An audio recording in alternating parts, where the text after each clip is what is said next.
আলহামদুলিল্লাহ ওয়াসসালাতু ওয়াসসালামু আলা সাইয়্যিদিনা মুহাম্মদ ওয়া আলা আলিহি ওয়া আসহাবিহি ওয়াসাল্লাম তাসলিমান কাসীরা। মুশরিকরা ইব্রাহিম আলাইহিস সালামের সাথে তর্কে হেরে গেল। ইব্রাহিম আলাইহিস সালামের অকাট্য যুক্তির সামনে তারা পরাজয় বরণ করতে বাধ্য হল। কিন্তু যখনই কুফাররা মুসলিমদের সাথে যুক্তিতে পরাজিত হয়, তারা সেটাকে কখনো স্বীকার করতে চায় না, বরং যুক্তিতে না পেরে তারা শক্তিতে বিজয়ী হতে চায়।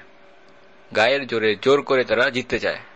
আর কোনো আদর্শগত যুদ্ধ নয়, এবার সত্যিকারের যুদ্ধ, শক্তি প্রয়োগ করা। একই কৌশল আমরা দেখতে পাই আল্লাহ রাসূল সাল্লাল্লাহু আলাইহি ওয়াসাল্লামের সময়কার কুফাররাও এই কাজ করত। শুরুর দিকে তারা আল্লাহ রাসূল সাল্লাল্লাহু আলাইহি ওয়াসাল্লামের সাথে বিভিন্ন বিষয় নিয়ে মৌখিক তর্কে লিপ্ত হতো, ইসলামের বিভিন্ন বিষয়কে সন্দেহযুক্ত করার চেষ্টা করত। কিন্তু আমরা দেখতে পাই প্রত্যেকটি ক্ষেত্রে তারা শোচনীয়ভাবে, নিশ্চিতভাবে পরাজয় বরণ করত। কারণ আল্লাহ সুবহানাহু ওয়া তাআলা যে দলিল দিচ্ছেন, আল্লাহর হুজ্জা, আল্লাহ সুবহানাহু ওয়া তাআলার দেওয়া দলিল, কুরআনের যুক্তি, এর সামনে টিকে থাকতে কেউ সক্ষম নয়। ইব্রাহিম আলাইহিস সালামের সময়কার কাফেররা যখন তার সাথে যুক্তিতে পরাজিত হল, তখন তারা বলল, কালু হাররিকু, একে পুড়িয়ে দাও, জ্বালিয়ে দাও। তারা বলতে লাগলো, আমরা এই লোককে যুক্তি দিয়ে হারাতে পারছি না, একে মানসিকভাবেও দুর্বল করতে সক্ষম নই, সুতরাং তাকে আগুন জ্বালিয়ে পুড়িয়ে ছাই করে দাও। আল্লাহ সুবহানাহু ওয়া তাআলা কুরআনে বলছেন, ক্বালু হাররিকুহু ওয়ানসুরু আলিহাতাকুম ইন কুনতুম ফাঈলিন। তারা বলল, একে পুড়িয়ে দাও এবং তোমাদের উপাস্যদেরকে সাহায্য করো যদি তোমরা কিছু করতে চাও। লোকেরা বলল, একে আগুনে পুড়িয়ে দাও, যদি তোমরা কিছু করতেই চাও তাহলে তোমাদের মূর্তিগুলোর পক্ষ থেকে প্রতিশোধ গ্রহণ করো। সুতরাং তাদের এই বক্তব্য, এটা ছিল তাদের পরাজয়ের স্বীকারোক্তি। যখন কাফেররা বলল তাকে পুড়িয়ে ফেলো, এর মাধ্যমে তাদের আদর্শগত পরাজয় স্পষ্ট হয়ে গেল। তারা স্বীকার করে নিল ইব্রাহিম আলাইহিস সালামের সাথে বাদানুবাদে তর্কযুদ্ধে তারা পরাজিত হয়েছে এবং তারা হার মানল। তাফসিরে এসেছে, তারা দিনের পর দিন একটি বিশাল গর্ত করে তাতে বড় বড় কাঠের গুঁড়ি এনে একত্রিত করল, জমা করল এবং সেখানে আগুন ধরিয়ে দিল। আগুন ভয়াবহ আকার ধারণ করল। আগুনের শিখা এতটাই উঁচুতে উঠে গিয়েছিল, এমনকি যদি সেই আগুনের কুণ্ডলীর উপর দিয়ে কোনো পাখি উড়ে যাওয়ার চেষ্টা করত, সেই পাখি আগুনে পুড়ে ছাই হয়ে যেত, আগুনে নিক্ষিপ্ত হতো। আগুনের ভয়াবহতা ছিল এতটাই ব্যাপক, এমনকি সেই আগুনের কুণ্ডলীর কাছে যাওয়া সম্ভব ছিল না। ফলে ইব্রাহিম আলাইহিস সালামকে সেই আগুনের কুণ্ডলীতে নিক্ষেপ করার জন্য তারা একটি বড়সড় গুলতির সাহায্য নিল, যার নাম হচ্ছে মানজানিক।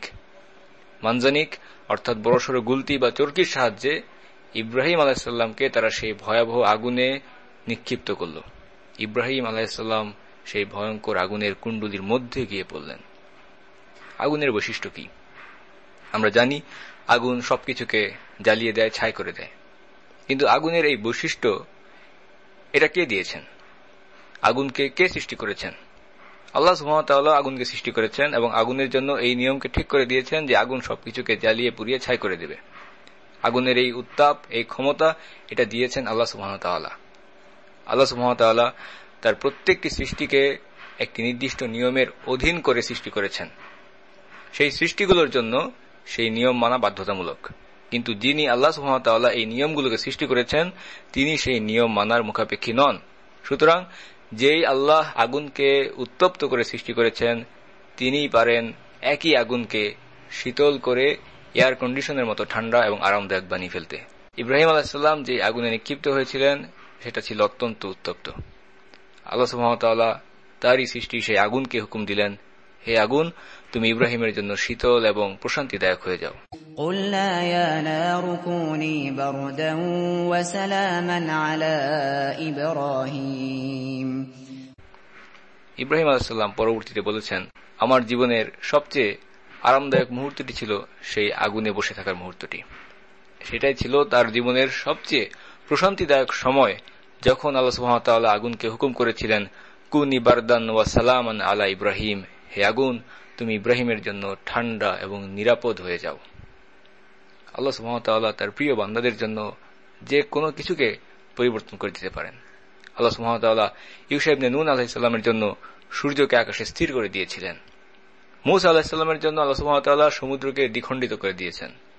ঈসা আলাইহিস সালামের হাতের ছোঁয়ায় আল্লাহ সুবহানাহু ওয়া তাআলা সমস্ত রোগকে সারিয়ে দিতেন।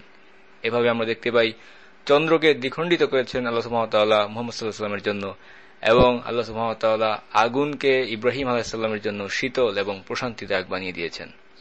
আল্লাহ সুবহানাহু ওয়া তাআলা তার প্রিয় মুমিন বান্দাদের জন্য যা ইচ্ছা সেটা করতে সক্ষম।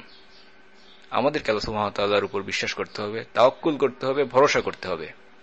আমাদেরকে ভরসা করতে হবে যে আল্লাহ সুবহানাহু ওয়া তাআলা আমাদেরকে বিজয় প্রদান করবেন যদি আমরা আল্লাহ সুবহানাহু ওয়া তাআলার আদেশ নিষেধকে মেনে চলি, আল্লাহ সুবহানাহু ওয়া তাআলার হুকুম মেনে চলি। আল্লাহ সুবহানাহু ওয়া তাআলা যদি আমাদের সাথে থাকেন, বিজয়ের জন্য আমাদের অতিরিক্ত আর কোনো কিছু দরকার নেই। অপরদিকে যদি আমাদের সবকিছু থাকে, দুনিয়ার সমস্ত শক্তিও যদি আমাদের সাথে থাকে, কিন্তু আল্লাহ সুবহানাহু ওয়া তাআলা আমাদের বিরুদ্ধে দাঁড়িয়ে যান, আমরা কখনোই বিজয় অর্জন করতে পারবো না, নিরাপত্তা লাভ করতে পারবো না। আমাদের একমাত্র প্রয়োজন আল্লাহ সুবহানাহু ওয়া তাআলাকে। সুবহানাল্লাহ, ইব্রাহিম আলাইহিস সালাম যখন সেই আগুনে নিক্ষিপ্ত হয়েছিলেন, ভয়ঙ্কর সেই আগুনের কুণ্ডলিতে নিক্ষিপ্ত হয়ে ইব্রাহিম আলাইহিস সালাম কি দোয়া করেছিলেন? ইব্রাহিম আলাইহিস সালাম দোয়া করেছিলেন, হাসবুনাল্লাহ ওয়া নি'মাল ওয়াকিল, অর্থাৎ আমার জন্য আল্লাহই যথেষ্ট, তিনি উত্তম কার্য সম্পাদনকারী। ইব্রাহিম আলাইহিস সালাম বলছেন, আমার আর কারো সাহায্যের দরকার নেই, একমাত্র আল্লাহই আমার জন্য যথেষ্ট, এবং তিনি কত উত্তম কার্য সম্পাদনকারী, তিনি সমস্ত বিষয়ের শ্রেষ্ঠ কার্যনির্বাহক। আল্লাহ ব্যতীত আমার আর কাউকে দরকার নেই। বুখারীতে এসেছে, ইবনে আব্বাস রাদিয়াল্লাহু আনহুমা তিনি বর্ণনা করেছেন, হাসবুনাল্লাহ ওয়া নি'মাল ওয়াকিল কথাটি বলেছিলেন ইব্রাহিম আলাইহিস সালাম যখন তিনি আগুনে নিক্ষিপ্ত হয়েছিলেন। তিনি বলেছেন, আল্লাহই আমাদের জন্য যথেষ্ট এবং কার্যনির্বাহে তিনিই শ্রেষ্ঠ। মুহাম্মদ সাল্লাল্লাহু আলাইহি ওয়াসাল্লামও ওই একই কথা বলেছিলেন যখন তাকে মৃত্যুর ভয় দেখানো হয়েছিল, এই বলে যে, الذين قال لهم الناس إن الناس قد جمعوا لكم فاخشوهم فزادهم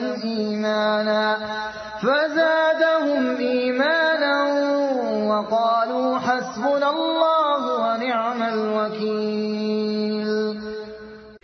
শত্রুরা তোমাদেরকে ঘিরে ফেলেছে, তোমাদের বিরুদ্ধে লোক জমায়েত হয়েছে, কাজেই তাদেরকে ভয় করো। কিন্তু এই কথায় কেবলমাত্র তাদের ঈমানই বৃদ্ধি পেয়েছিল, তাই তারা বলেছিলেন, হাসবুনাল্লাহ ওয়া নি'মাল ওয়াকিল, আল্লাহই আমাদের জন্য যথেষ্ট এবং কার্যনির্বাহে তিনি শ্রেষ্ঠ।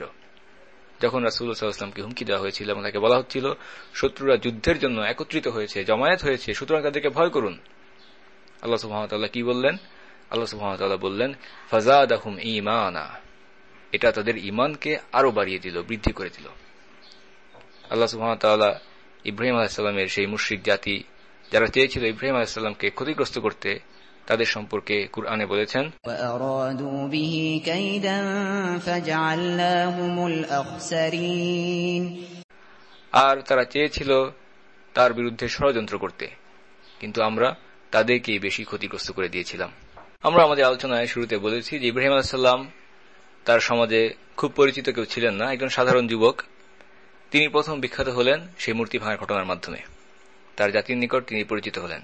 সবাই দেখতে চাইল যে কে এই কাজ করেছে, মূর্তিগুলোকে ভেঙে চুরমার করে দিয়েছে, সেই যুবকটা কে। দ্বিতীয় ঘটনা, যখন ইব্রাহিম আলাইহিস সালামকে আগুনে নিক্ষেপ করা হলো, সেই আগুন থেকে যখন ইব্রাহিম আলাইহিস সালাম অলৌকিকভাবে বের হয়ে আসলেন, এমনকি তার গায়ের একটা পশমও পুড়ল না, এই ঘটনাটি ইব্রাহিম আলাইহিস সালামের খ্যাতিকে চারদিকে ছড়িয়ে দিল। ইব্রাহিম আলাইহিস সালাম যে অঞ্চলে বসবাস করতেন, আমরা বলেছি সেই অঞ্চলটি ছিল ব্যাবিলন, এবং ব্যাবিলনের সেই সময়কার পরাক্রমশালী সম্রাট, স্বৈরশাসক, অত্যাচারী শাসক ছিল নমরুদ। ইব্রাহিম আলাইহিস সালামের এই অলৌকিকভাবে বেঁচে যাওয়ার ঘটনাটি নমরুদের কানে গিয়ে পৌঁছল। সে আগ্রহী হল ইব্রাহিম আলাইহিস সালামকে দেখবে। নমরুদের লোকেরা ইব্রাহিম আলাইহিস সালামকে তার সামনে ধরে নিয়ে আসলো। নমরুদ ইব্রাহিম আলাইহিস সালামের সাথে বিতর্ক শুরু করে দিল। ইব্রাহিম আলাইহিস সালামের রব আল্লাহ সম্পর্কে সেই তর্ক শুরু করে দিল। ইব্রাহিম আলাইহিস সালাম নমরুদকে বললেন, তিনিই হচ্ছেন আমার রব, তিনিই আল্লাহ যিনি জীবন দান করেন এবং আবার জীবনকে নিয়ে নেন। তুমি কি এই কাজ করতে পারবে? নমরুদ নিজেকে রব দাবি করল এবং সে বলল, হ্যাঁ, এই কাজ তো আমিও পারব। ইব্রাহিম আলাইহিস সালাম বললেন, কিভাবে? নমরুদ দুইজন লোককে জেলখানা থেকে, বন্দীখানা থেকে নিয়ে আসতে হুকুম করল। দুইজন লোককে জেলখানা থেকে ধরে নিয়ে আসা হলো। তাদের একজনকে নমরুদ মৃত্যুদণ্ডের আদেশ দিল আর অপরজনকে ছেড়ে দিল। তারপর সে বলল, দেখো, আমি একজনকে জীবন দিলাম আর অপরজনের জীবন ছিনিয়ে নিলাম। ইব্রাহিম আলাইহিস সালাম এই ঘটনা দেখার পর বুঝতে পারলেন তার বিতর্কের প্রতিপক্ষ হতে পারে সে দুনিয়ার একজন ক্ষমতাশালী বাদশা, কিন্তু বুদ্ধির দিক থেকে সে অত্যন্ত নিম্ন প্রকৃতির। ইব্রাহিম আলাইহিস সালাম জীবন দেওয়া এবং মৃত্যু দেওয়া এই অর্থে কখনোই এই ধরনের সংকীর্ণ এবং হাস্যকর অর্থে জীবন দেওয়া বা মৃত্যু দেওয়াকে বুঝাননি। ইব্রাহিম আলাইহিস সালাম জীবন দেওয়া বলতে বুঝিয়েছেন দুনিয়াতে বিদ্যমান প্রত্যেকটি প্রাণীর মধ্যে আল্লাহ সুবহানাহু ওয়া তাআলা যে জীবন দিয়েছেন এবং তাদেরকে মৃত্যু ঘটাচ্ছেন, প্রতিদিন প্রতি মুহূর্তে নতুন নতুন অসংখ্য প্রাণী জীবন লাভ করছে। এই অলৌকিক বিষয়, এই ক্ষমতা, এটা একমাত্র আল্লাহ সুবহানাহু ওয়া তাআলার জন্য সংরক্ষিত এবং ইব্রাহিম আলাইহিস সালাম এই বিষয়টিকে বুঝিয়েছেন। কিন্তু নমরুদ যখন একটি হাস্যকর বিষয়ের অবতারণা করে একটি ভ্রান্ত যুক্তি বা কুযুক্তি অবতারণা করল, ইব্রাহিম আলাইহিস সালাম সেই যুক্তিকে খণ্ডন করার কোনো প্রয়োজনীয়তা অনুভব করলেন না। কারণ আমরা জানি, যখন বিতর্ক হয়, বিতর্কে প্রতিপক্ষ সবসময় আপনাকে চাইবে অপ্রাসঙ্গিক একটি বিষয়ে অবতারণা করে আপনাকে ফাঁদে ফেলতে, যাতে আপনি মূল বিষয় থেকে ক্রমশ সরে আসেন বা মূল বিষয়ের উপরে যথোপযুক্ত মনোযোগ না দিতে পারেন। ইব্রাহিম আলাইহিস সালাম কাজী যখন দেখলেন যে নমরুদ একটি তুচ্ছ বিষয় নিয়ে কুযুক্তি অবতারণা করেছে, অপ্রাসঙ্গিক তর্ক করছে, তিনি সেই বিষয়টিকে বাদ দিলেন এবং একেবারে ভিন্ন একটি দিক থেকে নমরুদকে আক্রমণ করলেন, যার জন্য সে মোটেও প্রস্তুত ছিল না, যার কোনো জবাব নমরুদের কাছে ছিল না। জীবন মৃত্যুর বিষয়টি ইব্রাহিম আলাইহিস সালাম বাদ দিলেন। ইব্রাহিম আলাইহিস সালাম নমরুদকে বললেন, আল্লাহ সুবহানাহু ওয়া তাআলা তিনি আমার রব, তিনি সূর্যকে পূর্ব দিক থেকে উদিত করেন এবং সেই সূর্য পশ্চিম দিকে অস্ত যায়। কুরআনে এই বিষয়টি আল্লাহ সুবহানাহু ওয়া তাআলা বর্ণনা করেছেন এভাবে, ألم تر إلى الذي حاج إبراهيم في ربه أن آتاه الله الملك إذ قال إبراهيم ربي الذي يحيي ويميت قال أنا أحيي وأميت قال إبراهيم فإن الله يأتي بالشمس من المشرق فأت بها من المغرب فبهت الذي كفر والله لا يهدي القوم الظالمين। তুমি কি সেই লোকটিকে দেখনি যে তার পালনকর্তার ব্যাপারে বাদানুবাদ করেছিল ইব্রাহিমের সাথে এই কারণে যে আল্লাহ সেই ব্যক্তিকে রাজ্য দান করেছিলেন। ইব্রাহিম যখন বললেন, আমার রব, আমার পালনকর্তা হলেন তিনি, যিনি জীবন দান করেন এবং মৃত্যু ঘটান, সেই লোকটি বলল, আমিও জীবন দান করি এবং মৃত্যু ঘটিয়ে থাকি। ইব্রাহিম বললেন, নিশ্চয়ই আমার রব সূর্যকে উদিত করেন পূর্ব দিক থেকে, এবার তুমি তাকে পশ্চিম দিক থেকে উদয় করে দেখাও। তখন সে কাফের হতভম্ব হয়ে গেল, আর আল্লাহ সীমা লঙ্ঘনকারী সম্প্রদায়কে সরল পথ প্রদর্শন করেন না। ইব্রাহিম আলাইহিস সালামের এই অসাধারণ যুক্তির সামনে নমরুদ কিছুই বলতে পারল না, একেবারে চুপ হয়ে গেল, হতভম্ব হয়ে গেল। জীবন মৃত্যুর সেই বিষয়টি নিয়ে কথা বললে ইব্রাহিম আলাইহিস সালাম সেখানেও বিজয়ী হতে পারতেন, নমরুদকে পরাজিত করতে পারতেন, কিন্তু সেখানে সুযোগ ছিল বিষয়টিকে নিয়ে অনেক বেশি আলোচনা করার, সময় নষ্ট করার। কাজে ইব্রাহিম আলাইহিস সালাম এমন একটা বিষয় নিয়ে আক্রমণ করলেন যাতে সমস্ত বিতর্ক মুহূর্তের মধ্যে শেষ হয়ে গেল। ইব্রাহিম আলাইহিস সালাম এমন একটা যুক্তি উপস্থাপন করলেন যার কোনো পাল্টা উত্তর দেওয়ার ক্ষমতা নমরুদের ছিল না। এই বিতর্কে জীবন মৃত্যুর বিষয়টি নিয়ে আমরা দেখতে পাই, আল্লাহ সুবহানাহু ওয়া তাআলার সম্মানিত রাসূল ইব্রাহিম আলাইহিস সালাম তিনি আল্লাহর উপর দৃঢ় বিশ্বাসী ছিলেন। জীবন এবং মৃত্যু নিয়ে তার ইলমান ইয়াকিন বা নিশ্চিত জ্ঞান ছিল। এই বিষয় নিয়ে ইব্রাহিম আলাইহিস সালামের কখনো ইমানে কোনো দুর্বলতা ছিল না। তিনি নিশ্চিতভাবে জানতেন আল্লাহই একমাত্র জীবন দান করেন এবং তিনি সেটাকে ফিরিয়ে নেন। কিন্তু ইব্রাহিম আলাইহিস সালাম চেয়েছিলেন তার ইয়াকিনকে আরো উপরের স্তরে উন্নীত করতে। কোন একটা বিষয় নিজের চোখে সচক্ষে বাস্তবে সরাসরি দেখার মাধ্যমে যে ইলম অর্জন হয় এবং দৃঢ় বিশ্বাস অর্জন হয়, সেটাকে আমরা বলি আইনুল ইয়াকিন। ইব্রাহিম আলাইহিস সালামের ছিল ইলমান ইয়াকিন, অর্থাৎ কোনো কিছুকে না দেখেও জ্ঞানের মাধ্যমে সেই বিষয়ে দৃঢ় বিশ্বাস, এটা ইব্রাহিম আলাইহিস সালামের ছিল। কিন্তু তিনি চাইলেন আইনুল ইয়াকিন, অর্থাৎ সরাসরি দেখার মাধ্যমে আরো দৃঢ় বিশ্বাস অর্জন করতে। ইব্রাহিম আলাইহিস সালাম আল্লাহ সুবহানাহু ওয়া তাআলার এই ক্ষমতার উপর কখনোই সন্দেহ করেননি, কারণ তিনি নমরুদের সাথে যে বিতর্ক শুরু করেছিলেন, জীবন মৃত্যুর যুক্তি ইব্রাহিম আলাইহিস সালাম তিনি প্রথম উপস্থাপন করেছিলেন এবং এটা দিয়েছিলেন নিশ্চিত জ্ঞানের ভিত্তিতেই। দুর্বল জ্ঞান বা দুর্বল ঈমান নিয়ে তিনি কখনোই তর্ক করতে পারতেন না। কুরআনে একটি আয়াত রয়েছে যেটা অনেকে পড়ে ভুলবশত তাদের মধ্যে একটা ধারণা সৃষ্টি হয় যে আল্লাহ সুবহানাহু ওয়া তাআলার জীবন মৃত্যু দেওয়ার ক্ষমতা, এটা নিয়ে হয়তো ইব্রাহিম আলাইহিস সালাম সন্দিহান ছিলেন, কিন্তু বিষয়টি আসলে সঠিক নয়। ইব্রাহিম আলাইহিস সালাম এই বিষয়ে কখনোই সন্দেহ করেননি। আল্লাহ সুবহানাহু ওয়া তাআলা বলছেন, আর স্মরণ করো, ইব্রাহিম বললেন, আমার রব, আমাকে দেখাও কেমন করে তুমি মৃতকে জীবিত করো। আল্লাহ সুবহানাহু ওয়া তাআলা বললেন, তুমি কি বিশ্বাস করো না? ইব্রাহিম আলাইহিস সালাম বললেন, অবশ্যই বিশ্বাস করি, কিন্তু এই জন্যই দেখতে চাইছি যাতে অন্তরের প্রশান্তি লাভ করতে পারি। আল্লাহ সুবহানাহু ওয়া তাআলা ইব্রাহিম আলাইহিস সালামকে 4টি পাখি ধরে নিয়ে আসতে বললেন এবং এরপর আল্লাহ সুবহানাহু ওয়া তাআলার আদেশ অনুসারে ইব্রাহিম আলাইহিস সালাম সেই পাখিগুলোকে জবাই করলেন এবং টুকরো টুকরো করে কেটে সেগুলোর গোশতগুলোকে গুঁড়ো করে একসাথে এমনভাবে মিশ্রিত করলেন যে একটার অংশ আরেকটা থেকে আর আলাদা করা যাচ্ছিল না। এরপর সেই গোশতের মিশ্রণকে ইব্রাহিম আলাইহিস সালাম 4 ভাগে ভাগ করলেন এবং 4টি পাহাড়ের চূড়ায় রেখে আসলেন। ইব্রাহিম আলাইহিস সালাম সেগুলোকে 4টি পাহাড়ের চূড়ায় রেখে এসে যখন অবতরণ করলেন, তিনি সেই পাখিগুলোকে ডাক দিলেন, আহ্বান করলেন। আল্লাহ সুবহানাহু ওয়া তাআলার ইচ্ছায় 4টি পাখি জীবন্ত হয়ে তার দিকে উড়ে চলে আসলো। আল্লাহ সুবহানাহু ওয়া তাআলা কুরআনে এই ঘটনাটি সম্পর্কে বলছেন, وَإِذْ قَالَ إِبْرَاهِيمُ رَبِّ أَرِنِي كَيْفَ تُحْيِي الْمَوْتَى قَالَ أَوَلَمْ تُؤْمِنْ قَالَ بَلَى وَلَكِنْ لِيَطْمَئِنَّ قَلْبِي قَالَ فَخُذْ 4 مِنَ الطَّيْرِ فَصُرْهُنَّ إِلَيْكَ ثُمَّ اجْعَلْ عَلَى كُلِّ جَبَلٍ مِّنْهُنَّ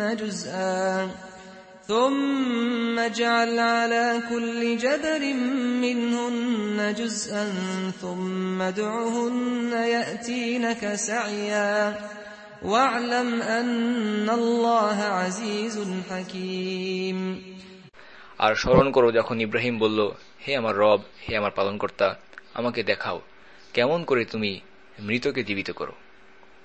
আল্লাহ বললেন, তুমি কি বিশ্বাস করো না? তিনি বললেন, অবশ্যই বিশ্বাস করি, কিন্তু এজন্যই দেখতে চাইছি যাতে অন্তরে প্রশান্তি লাভ করতে পারি। আল্লাহ সুবহানাহু ওয়া তাআলা বললেন, তাহলে 4টি পাখিকে ধরে নাও, পরবর্তীতে সেগুলোকে নিজের পোষ মানিয়ে নাও, এরপর সেগুলোর দেহের এক একটি অংশ বিভিন্ন পাহাড়ের উপর রেখে আসো, তারপর সেগুলোকে ডাক দাও, তোমার নিকট তারা দৌড়ে চলে আসবে। আর জেনে রেখো, নিশ্চয়ই আল্লাহ পরাক্রমশালী, অতি জ্ঞান সম্পন্ন। ইব্রাহিম আলাইহিস সালাম একেবারে তরুণ বয়স থেকে আল্লাহর দিকে, তাওহীদের দিকে, ইসলামের দিকে মানুষকে আহ্বান করা শুরু করেছেন। তিনি তার নিজের পিতাকে মূর্তি পূজা ত্যাগ করে তাওহীদের উপর প্রতিষ্ঠিত হওয়ার জন্য আহ্বান করেছেন। তার নিজের জাতিকে তিনি আহ্বান করেছেন, এমনকি এমন একটি বিশেষ পদ্ধতিতে তার জাতির সামনে মূর্তিগুলোর অসারতাকে তুলে ধরেছেন। তারা নিজেরাও স্বীকার করে নিয়েছিল যে এই মূর্তিগুলো আসলে কোনো উপকারী করতে সক্ষম নয়, এরা কখনোই আমাদের রব হতে পারে না। কিন্তু এরপরও এমনকি ইব্রাহিম আলাইহিস সালাম আগুন থেকে অলৌকিকভাবে কিভাবে বের হয়ে আসলেন, আল্লাহ সুবহানাহু ওয়া তাআলা তাকে রক্ষা করলেন, এই অলৌকিক দৃশ্য দেখার পরও ইব্রাহিম আলাইহিস সালামের জাতির কেউই তার সেই আহ্বানে সাড়া দেয়নি, শুধুমাত্র একজন ব্যতীত, তিনি হচ্ছেন তার ভাতিজা বা ভাতুষপুত্র লূত আলাইহিস সালাম। শুধুমাত্র তিনি ইব্রাহিম আলাইহিস সালামের আহ্বানে সাড়া দিয়ে আল্লাহর উপর ঈমান আনলেন। আল্লাহ সুবহানাহু ওয়া তাআলা বলেন, فآمن له لوط অতঃপর ইব্রাহিমের প্রতি বিশ্বাস স্থাপন করলেন লূত। লূত আলাইহিস সালাম ইব্রাহিম আলাইহিস সালামের ভাতিজা। ইব্রাহিম আলাইহিস সালামের জাতির কেউই ইব্রাহিম আলাইহিস সালামের উপর ঈমান আনল না এবং তাদের উপর ইব্রাহিম আলাইহিস সালাম এবং লূত আলাইহিস সালামের উপর তারা অত্যাচার নির্যাতন করতে শুরু করল। ফলে তারা বাধ্য হলেন তাদের সেই এলাকা ছেড়ে চলে যেতে। দেশ ত্যাগ করতে তারা বাধ্য হলেন, হিজরত করলেন। তাদের জন্মস্থান, বেড়ে ওঠার স্থান, এই ভূমি ছেড়ে আল্লাহর ইবাদত করার জন্য অন্য একটি জমিনে তাদেরকে চলে যেতে হয়েছিল। আল্লাহ সুবহানাহু ওয়া তাআলা সেই ঘটনা সম্পর্কে বলছেন, وقال إني مهاجر إلى ربي إنه هو العزيز الحكيم। আর তিনি বলেছিলেন, আমি তো আমার রবের উদ্দেশ্যে হিজরত করছি, দেশ ত্যাগ করছি, নিঃসন্দেহে তিনি স্বয়ং মহাশক্তিশালী, পরম জ্ঞানী। ইব্রাহিম আলাইহিস সালাম ব্যাবিলন ছেড়ে কোথায় যাচ্ছিলেন? আল্লাহ সুবহানাহু ওয়া তাআলা বলছেন, وَنَجَّيْنَاهُ وَلُوطًا إِلَى الْأَرْضِ الَّتِي بَارَكْنَا فِيهَا لِلْعَالَمِينَ। আমি তাকে এবং লূতকে উদ্ধার করে সেই জমিনে, সেই দেশে পৌঁছিয়ে দিলাম যেখানে আমি সারা বিশ্বের মানুষের জন্য কল্যাণ রেখেছি। সেই ভূমি কোথায়?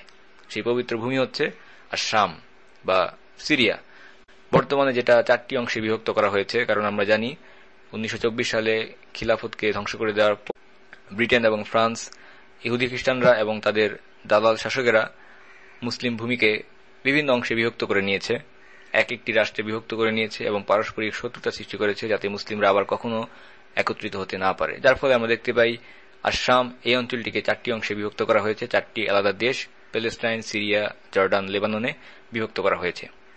তবে এর মধ্যে একেবারে কেন্দ্রবিন্দু, আশ-শামের কেন্দ্রবিন্দু এবং সবচেয়ে পবিত্র স্থানটি হচ্ছে জেরুজালেম, বাইতুল মাকদিস। ইব্রাহিম আলাইহিস সালাম সেদিকেই যাচ্ছিলেন। পথিমধ্যে ইব্রাহিম আলাইহিস সালাম যখন আশ-শামের ভূমি অতিক্রম করে যাচ্ছিলেন, হাররান নামে একটি স্থান তিনি অতিক্রম করছিলেন। হাররানের মানুষরা তারাও মুশরিক ছিল, তবে তারা মূর্তি পূজা করত না, তারা আকাশের নক্ষত্রের পূজা করত, তারার পূজা করত। এবং তাদের এই ধর্মে আসলে সুনির্দিষ্ট কোনো নিয়ম নীতি ছিল না। মূলত তারা বিভিন্ন কুসংস্কারে বিশ্বাস করত এবং ইচ্ছামতো নিজেদের খেয়াল খুশি অনুসারে বিভিন্ন নক্ষত্রের পূজা করত। হয়তো রাতের বেলা তারা আকাশের যে কোনো একটা নক্ষত্রকে নিজেদের রব হিসাবে বেছে নিল, পছন্দ করলো এবং সেটারই পূজা করা শুরু করলো। এটাই ছিল তাদের ইবাদত। কেউ কেউ সবচেয়ে উজ্জ্বল নক্ষত্র শুক্র গ্রহ সেটার পূজা করত, কেউ আবার অন্য একটি নক্ষত্রের পূজা করত। সুতরাং এই ধর্ম আসলে কুসংস্কার এবং নিজেদের খেয়াল খুশি অনুসরণ ছাড়া আর কিছু ছিল না। ইব্রাহিম আলাইহিস সালাম এই জাতির কাছে তাওহীদকে উপস্থাপন করলেন এবং আমরা বলেছি ইব্রাহিম আলাইহিস সালামের তাওহীদ উপস্থাপন করা এবং মানুষকে সেদিকে আহ্বান করার একটি অসাধারণ ইউনিক পদ্ধতি ছিল। আমরা জানি কিভাবে ইব্রাহিম আলাইহিস সালাম তিনি তার নিজের জাতির সামনে সেই মূর্তিগুলোর অসারতাকে তুলে ধরেছিলেন এবং তার পিতাকে আহ্বান করেছিলেন। একইভাবে ইব্রাহিম আলাইহিস সালাম হারানের লোকদেরকেও তাওহীদের দিকে আহ্বান করলেন নিজস্ব অসাধারণ একটি পদ্ধতিতে। তিনি সেই জাতির লোকেদের সাথে যখন তারা রাতের বেলা নক্ষত্রের পূজা করতে বের হতো, তিনিও তাদের সাথে বের হয়ে বললেন। সূর্যাস্তের পর প্রথম যে তারকাটিকে আমরা আকাশে দেখতে পাই সেটি হচ্ছে মূলত একটি গ্রহ, ভেনাস বা শুক্র গ্রহ। দেখতে এটাকে তারকার মতো মনে হলেও আসলে এটা হচ্ছে একটা গ্রহ। ইব্রাহিম আলাইহিস সালাম নক্ষত্রগুলোর মধ্যে সবচেয়ে উজ্জ্বল নক্ষত্র শুক্র গ্রহের দিকে তাকিয়ে বললেন, এটাই তো আমার রব। কুরআনে বিষয়টি এসেছে, فَلَمَّا جَنَّ عَلَيْهِ اللَّيْلُ رَأَى كَوْكَبًا قَالَ هَذَا رَبِّي। যখন রাত্রি অন্ধকারে ঢেকে গেল সে একটি তারকা দেখতে পেল এবং বলল, এটিই আমার রব। সবার সামনে, সেই হারান বাসিন্দাদের সামনে ইব্রাহিম আলাইহিস সালাম বললেন, এটাই হচ্ছে আমার রব। কিছুক্ষণের মধ্যে শুক্র গ্রহ অস্ত গেল, গ্রহটি অদৃশ্য হয়ে গেল। ইব্রাহিম আলাইহিস সালাম তখন বললেন, فَلَمَّا أَفَلَ قَالَ لَا أُحِبُّ الْآفِلِينَ। যা অস্ত যায় আমি তো সেটাকে পছন্দ করি না। তারা যেভাবে বিভিন্ন রকমের নক্ষত্রকে নিজেদের রব হিসেবে বেছে নিত, ইব্রাহিম আলাইহিস সালাম ঠিক একইভাবে শুক্র গ্রহকে সবচেয়ে উজ্জ্বল নক্ষত্র সেটা তার রব হিসেবে বেছে নিয়েছিলেন। কিন্তু যখন এই গ্রহটি অন্যান্য নক্ষত্রের মধ্যে হারিয়ে গেল বা অস্ত গেল, ইব্রাহিম আলাইহিস সালাম বললেন, যেটা অস্ত যায় সেটাকে আমি আমার রব হিসেবে পছন্দ করতে পারি না। পরবর্তীতে তিনি দেখলেন চাঁদকে। চাঁদ যে কোনো নক্ষত্রের থেকেও বেশি উজ্জ্বল এবং অনেক বেশি আলো দিচ্ছে। ইব্রাহিম আলাইহিস সালাম চাঁদকে তার রব হিসেবে বেছে নিলেন এবং বললেন, এটাই আমার রব। কুরআনে এসেছে, فَلَمَّا رَأَى الْقَمَرَ بَازِغًا قَالَ هَذَا رَبِّي। অতঃপর যখন তিনি চন্দ্রকে উদিত হতে দেখলেন তখন বললেন, এটাই আমার রব। আমরা জানি চাঁদও এক সময় অস্ত যায়, ডুবে যায়। কিছুক্ষণের মধ্যে চাঁদও ডুবে গেল। ইব্রাহিম আলাইহিস সালাম তখন বললেন, فَلَمَّا أَفَلَ قَالَ لَئِن لَّمْ يَهْدِنِي رَبِّي لَأَكُونَنَّ مِنَ الْقَوْمِ الضَّالِّينَ। কিন্তু যখন তা অস্ত গেল তখন তিনি বললেন, আমার রব যদি আমাকে সঠিক পথের দিশা না দেন তাহলে তো আমি অবশ্যই পথভ্রষ্ট সম্প্রদায়ের অন্তর্ভুক্ত হয়ে যাব। চন্দ্র যখন অস্ত গেল তখন ইব্রাহিম আলাইহিস সালাম সূর্যকে দেখলেন উদিত হতে। ইব্রাহিম আলাইহিস সালাম বের হয়েছিলেন হারানের বাসিন্দাদের সাথে রাতের বেলা। সকালবেলা সূর্য উঠছে। ইব্রাহিম আলাইহিস সালাম সেই সূর্যকে অত্যন্ত উজ্জ্বল হয়ে উদিত হতে দেখলেন। তখন বললেন, فَلَمَّا رَأَى الشَّمْسَ بَازِغَةً قَالَ هَذَا رَبِّي هَذَا أَكْبَرُ فَلَمَّا أَفَلَتْ قَالَ يَا قَوْمِ إِنِّي بَرِيءٌ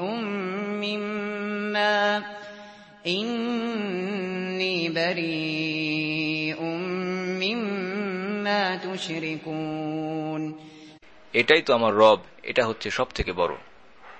যখন সূর্য অস্ত গেল তখন তিনি বললেন, হে আমার জাতির লোকেরা, হে হারানের বাসিন্দারা, তোমরা যেগুলোকে আল্লাহর সাথে অংশীদার স্থির করে নিয়েছ সেগুলোর সাথে আমার কোনো সম্পর্ক নেই। স্পষ্টত যারা আল্লাহর সাথে শিরক করে, অংশীদার স্থাপন করে, আল্লাহর ক্ষমতায় অন্যদেরকে যুক্ত করে, তাদের থেকে আমি নিজেকে মুক্ত ঘোষণা করছি। আমি তারই দিকে প্রত্যাবর্তন করলাম, একনিষ্ঠভাবে তার দিকে আমার চেহারাকে মুতাওয়াজ্জু করছি, মুখকে ফিরিয়ে নিচ্ছি, যিনি আসমান মণ্ডলী এবং জমিনকে সৃষ্টি করেছেন, পৃথিবীকে সৃষ্টি করেছেন। আমি মুশরিকদের অন্তর্ভুক্ত নই। ইব্রাহিম আলাইহিস সালাম হারানের সমস্ত বাসিন্দাদের সামনে এই কাজটি করছিলেন। কিছু মুফাসসিরিন তারা এই আয়াতগুলোর ব্যাখ্যায় অনেকে বলেন যে ইব্রাহিম আলাইহিস সালাম সেই সময়ে হকের সন্ধানে ছিলেন, তিনি হক জানতেন না এবং সেখানে তিনি হারানের অন্যান্য বাসিন্দাদের মতো তিনিও হকের সন্ধান করছিলেন এবং সর্বশেষে আল্লাহ সুবহানাহু ওয়া তাআলাকে পাওয়ার মাধ্যমে, আল্লাহর ইবাদত করার মাধ্যমে তার এই হকের অনুসন্ধান শেষ হয়ে আসে। তারা বলে যে এর আগে তিনি শুক্র, চাঁদ এবং সূর্যের উপাসনা করেছেন। অবশেষে ইব্রাহিম আলাইহিস সালাম যখন সত্য জানতে পারলেন তখন তিনি একনিষ্ঠভাবে আল্লাহর ইবাদত করতে শুরু করলেন। কিন্তু বিখ্যাত মুফাসসির ইবনে কাসির রাহিমাহুল্লাহ তিনি দৃঢ়ভাবে এই কথার সাথে ভিন্নমত পোষণ করেছেন। তিনি বলেছেন এটা কখনোই সম্ভব নয়, এটা কিছুতেই সত্য হতে পারে না। আমরা কখনোই এটা আশা করতে পারি না যে আল্লাহ সুবহানাহু ওয়া তাআলা একজন শক্তিমান নবী, একজন রাসূল, তিনি পথভ্রষ্ট হবেন, এমনকি তিনি গ্রহ, সূর্য, চন্দ্রের উপাসনা করবেন। এটা কখনোই সম্ভব নয়। কেননা আল্লাহ সুবহানাহু ওয়া তাআলা প্রত্যেক মানুষকে ইসলামী স্বভাব এবং ধর্ম দিয়ে দুনিয়াতে প্রেরণ করেন। ইসলামী ফিতরাতকে দিয়ে মানুষকে আল্লাহ সুবহানাহু ওয়া তাআলা দুনিয়াতে পাঠিয়ে থাকেন। কাজেই সেখানে এটা কিভাবে সম্ভব হতে পারে যে আল্লাহর একজন রাসূল তিনি পথভ্রষ্ট হবেন, এমনকি তিনি চাঁদ, গ্রহ, নক্ষত্রের পূজা শুরু করে দেবেন, সত্য কি তিনি সেটা জানবেন না। ইব্রাহিম আলাইহিস সালাম আলোচ্য গল্পে হারানে অবস্থানকালে সত্যের সন্ধানে ছিলেন, এই দাবিটি সঠিক নয়, এটা ভুল। মূলত সেটা ছিল ইব্রাহিম আলাইহিস সালামের দাওয়াকে উপস্থাপনার একটি বিশেষ পদ্ধতি, একটি বিশেষ ভঙ্গিমা। এমনভাবে তিনি তাদের সামনে এই বিষয়গুলিকে উপস্থাপনা করছিলেন যেন সেই এলাকার লোকেরা নিজেরাই বুঝতে পারে তারা যে শিরকে লিপ্ত রয়েছে, নক্ষত্রের পূজা, এটা আসলে সঠিক নয়, এরা কখনোই সত্যিকারের রব হতে পারে না। ইব্রাহিম আলাইহিস সালাম তার নিজের জাতিকেও এর আগে এভাবে দাওয়াত দিয়েছিলেন এবং হারানের বাসিন্দাদেরকেও ঠিক একইভাবে দাওয়াত দিচ্ছিলেন যেন নিজেদের ভুল তারা নিজেরাই বুঝতে পারে। ইব্রাহিম আলাইহিস সালাম হারানের বাসিন্দাদেরকে দাওয়াত দিচ্ছিলেন নিজের জাতি থেকে যখন তিনি বহিষ্কৃত হলেন অত্যাচারের কারণে, সেই ঘটনার পরবর্তীতে। কাজেই যখন নিজের জাতিকে ইব্রাহিম আলাইহিস সালাম তাওহীদের দিকে আহ্বান করলেন, সেখানে ইব্রাহিম আলাইহিস সালাম হারানে এসে নক্ষত্রের পূজা শুরু করবেন, এটা কিছুতেই সম্ভব হতে পারে না। নিজের জাতিকে মূর্তি পূজা ছেড়ে তিনি দাওয়াত দিয়েছেন তাওহীদের দিকে, একইভাবে হারানের বাসিন্দাদেরকেও তিনি দাওয়াত দিয়েছেন তাওহীদের দিকে, আল্লাহর দিকে। কাজেই ইব্রাহিম আলাইহিস সালাম সত্য জানতেন, হারানে এসে তিনি সত্যের সন্ধান করেননি। এবং এছাড়াও ইবনে কাসির রাহিমাহুল্লাহ আরো বলেছেন যে কুরআনের এই আয়াতটি যেটা এখন আপনাদের সামনে আমি শোনাচ্ছি, সেটা হারানের বাসিন্দাদের ঘটনার আগেই আল্লাহ সুবহানাহু ওয়া তাআলা বর্ণনা করেছেন। এবং এই আয়াত থেকে স্পষ্ট হয়ে যায় যে ইব্রাহিম আলাইহিস সালামকে হারানের সেই ঘটনার আগেই আল্লাহ সুবহানাহু ওয়া তাআলা হকের পথ দেখিয়েছিলেন। এবং আল্লাহ সুবহানাহু ওয়া তাআলা সেই আয়াতে বলছেন, وَكَذَلِكَ نُرِي إِبْرَاهِيمَ مَلَكُوتَ السَّمَاوَاتِ وَالْأَرْضِ وَلِيَكُونَ مِنَ الْمُوقِنِينَ। আর এভাবেই আমি ইব্রাহিমকে আসমান এবং জমিনের অত্যাশ্চর্য বস্তুসমূহ দেখাতে লাগলাম যাতে সে দৃঢ় বিশ্বাসী হয়ে যায়। এই আয়াতটি এসেছে ইব্রাহিম আলাইহিস সালাম যখন চাঁদ, সূর্য এবং নক্ষত্রকে বলছিলেন যে এরা হচ্ছে আমার রব, সেই ঘটনার পূর্বে আল্লাহ সুবহানাহু ওয়া তাআলা এই আয়াতটিকে নাজিল করেছেন। এবং এই আয়াতের মাধ্যমে আল্লাহ সুবহানাহু ওয়া তাআলা তিনি আমাদেরকে জানিয়ে দিচ্ছেন যে তিনি ইব্রাহিম আলাইহিস সালামকে আসমান এবং জমিনের এমন বিষয়গুলো দেখিয়েছেন যাতে করে তিনি দৃঢ় বিশ্বাসের অধিকারী হয়ে যান। অর্থাৎ আল্লাহ সুবহানাহু ওয়া তাআলা সাইয়েদনা ইব্রাহিম আলাইহিস সালামকে আসমান এবং জমিনের এমন কিছু জ্ঞান দান করেছেন, এমন কিছু বিষয়কে উন্মোচিত করে দেখিয়েছেন যেগুলো সাধারণ মানুষের কাছে করা হয়নি। এবং এই বিশেষ ইলম এর মাধ্যমে ইব্রাহিম আলাইহিস সালাম মুকিনিন বা যার ইয়াকিন রয়েছে সেই পর্যায়ে উন্নীত হয়েছিলেন। কাজেই এত কিছুর পর আমরা কখনোই বলতে পারি না যে ইব্রাহিম আলাইহিস সালাম চাঁদ, সূর্য বা নক্ষত্রের পূজা করেছেন বা তিনি সেই সময়ে হকের সন্ধান করছিলেন। এগুলো আসলে সঠিক তথ্য নয়। নবীরা কিভাবে তার জাতিদের সামনে তাওহীদকে উপস্থাপন করেছেন এবং তার নিজ নিজ জাতিরা তাদের নবীদের সাথে কি ধরনের আচরণ করেছে সেই ঘটনাগুলো আল্লাহ সুবহানাহু ওয়া তাআলা এমনকি তাদের বক্তব্যগুলোকে আল্লাহ সুবহানাহু ওয়া তাআলা কুরআনে সংরক্ষণ করেছেন। তবে ইব্রাহিম আলাইহিস সালামের ক্ষেত্রে আল্লাহ সুবহানাহু ওয়া তাআলা এমন একটি শব্দ ব্যবহার করেছেন যেটা একমাত্র ইব্রাহিম আলাইহিস সালামের জন্যই আল্লাহ সুবহানাহু ওয়া তাআলা নির্দিষ্ট করেছেন, অন্য কোন নবীর ক্ষেত্রে আল্লাহ সুবহানাহু ওয়া তাআলা ব্যবহার করেননি। এই শব্দটি হচ্ছে ওয়াহাজ্জাহু। ওয়াহাজ্জাহু এই শব্দের অর্থ হচ্ছে বিতর্ক করা, যুক্তির সাহায্যে বাদানুবাদ করা। ইব্রাহিম আলাইহিস সালাম অবিরাম কন্টিনিউয়াস মানুষের সাথে ইসলাম নিয়ে বাদানুবাদ করেছেন, বিতর্ক করেছেন, যুক্তি প্রমাণ উপস্থাপন করেছেন। তিনি তার নিজের পিতার সাথে, ইব্রাহিম আলাইহিস সালাম নিজের পিতার সাথে বিতর্ক করেছেন, তার নিজের জাতির সাথে বিতর্ক করেছেন এবং অত্যাচারী বাদশাহ নমরুদের সাথে বিতর্ক করেছেন। এমনকি তিনি হারানের বাসিন্দাদের সামনেও যুক্তি প্রমাণের সাহায্যে বাদানুবাদ করেছেন। আল্লাহ সুবহানাহু ওয়া তাআলা এই বিষয়টি সম্পর্কে কুরআনে বলছেন, وحاجه قومه قال أتحاجوني في الله وقد هدان ولا أخاف ما تشركون به إلا أن يشاء ربي شيئا وسع ربي كل شيء علما أفلا تتذكرون وكيف أخاف ما أشركتم ولا تخافون أنكم أشركتم الله ما لم ينزل به عليكم سلطانا فأي الفريقين أحق بالأمن إن كنتم تعلمون তার জাতি তার সাথে বাদানুবাদ করল, বিতর্ক করল। তিনি বললেন, তোমরা আল্লাহর ব্যাপারে আমার সাথে বিতর্ক করছো, অথচ তিনি আমাকে সৎ পথ দেখিয়েছেন। তোমরা যাদেরকে তার সাথে অংশীদার স্থাপন করো, যুক্ত করো, আমি তাদেরকে ভয় করি না। অবশ্য আল্লাহ যদি কিছু ইচ্ছা করেন তবে সে কথা ভিন্ন। প্রত্যেকটি বস্তু সম্পর্কে আমার রবের জ্ঞান পরিব্যাপ্ত। আমার পালনকর্তা আমার রব প্রত্যেকটি বস্তুকে স্বীয় জ্ঞান দ্বারা বেষ্টন করে আছেন। তোমরা কি চিন্তা করে দেখবে না? আর কেমন করে আমি ভয় করতে পারবো তাদেরকে যাদের তোমরা শরীক করছো, অথচ তোমরা ভয় করছো না যখন তোমরা আল্লাহর সাথে অংশীদার স্থাপন করছো, যার জন্য তোমাদের কাছে কোনো সনদ নেই, যার জন্য তিনি তোমাদের কাছে কোনো সনদ পাঠাননি। সুতরাং এই দুই দলের মধ্যে কারা নিরাপত্তা সম্পর্কে বেশি হকদার, যদি তোমরা সত্যিই জেনে থাকো। ইব্রাহিম আলাইহিস সালাম যখন তার নিজের জাতির বিরুদ্ধে একা লড়াই করছেন, যুক্তির মাধ্যমে, প্রমাণের মাধ্যমে উপস্থাপনা করছেন হককে, তখন তার মানসিকতা কেমন ছিল? তিনি কি এই কাজের জন্য ভীত ছিলেন বা নিজের মনে সংকীর্ণতা অনুভব করছিলেন, নাকি তিনি দ্বিধাগ্রস্ত ছিলেন? ইব্রাহিম আলাইহিস সালাম বলছেন, তোমাদের আলেহাদেরকে, তোমাদের উপাস্যদেরকে আমি কেন ভয় পাবো যখন আমার সাথে রয়েছেন আল্লাহ? বরং তোমাদের উচিত আল্লাহকে ভয় করা। এই কথাটিকে আমাদের কাছে খুব সাদাসিধে মনে হতে পারে যে তোমাদের উচিত আল্লাহকে ভয় করা, আমি কেন তোমাদের আলেহাদেরকে ভয় পাবো। কিন্তু এর আগে আমাদেরকে বুঝতে হবে ইব্রাহিম আলাইহিস সালাম কোন পরিস্থিতিতে ছিলেন। ইব্রাহিম আলাইহিস সালাম ছিলেন একা, এবং তার বিরুদ্ধে লড়াই করছে তার সম্পূর্ণ জাতি। তিনি একা সবার মোকাবেলা করছেন। তিনি তাদেরকে বলছেন, আমি তোমাদেরকে ভয় পাই না, তোমাদের হুমকিরও আমি পরোয়া করি না, এমনকি তোমাদের আলেহাদেরকে, তোমাদের রব, তোমাদের উপাস্যদেরকে আমি ভয় পাই না, কারণ আমার সাথে রয়েছেন আল্লাহ। নিজেকে কল্পনা করুন, আপনি সম্পূর্ণ একটি জাতির বিরুদ্ধে দাঁড়িয়ে এই কথাগুলো বলছেন। এটা কখনোই সহজ কোনো বিষয় নয়। পুরো সমাজের বিরুদ্ধে দাঁড়িয়ে তাদেরকে এই কথা বলা যে আমি কোনো কিছুকে ভয় পাই না, তোমাদের হুমকিকে কিংবা তোমাদের আলেহাদেরকে, এটা কখনোই সহজ বিষয় নয়। তিনি ইব্রাহিম আলাইহিস সালাম, আমরা দেখতে পাই সুবহানাল্লাহ, শুধুমাত্র তাদেরকে এই কথাই বলেননি যে আমি তোমাদেরকে ভয় করি না, বরং তিনি এটাও বলেছেন, আমি নিজেকে নিরাপদ মনে করছি, আমি নিজেকে নিরাপদ মনে করছি, তোমাদের উচিত নিরাপত্তাহীনতায় ভোগা, কারণ আল্লাহ রয়েছেন আমার সাথে, তোমাদের কোনো সাহায্যকারী নেই। ইব্রাহিম আলাইহিস সালামের এই বক্তব্যের সমর্থনে আল্লাহ সুবহানাহু ওয়া তাআলা কুরআনে বলছেন, আল্লাযীনা আমানু ওয়া লাম ইয়ালবিসু ঈমানাহুম বিযুলমিন উলাইকা লাহুমুল আমনু ওয়া হুম মুহতাদুন। যারা ঈমান আনে এবং নিজেদের ঈমানকে শিরকের সাথে মিশ্রিত করে না, তাদের জন্যই তো নিরাপত্তা এবং তারাই তো সুপথগামী।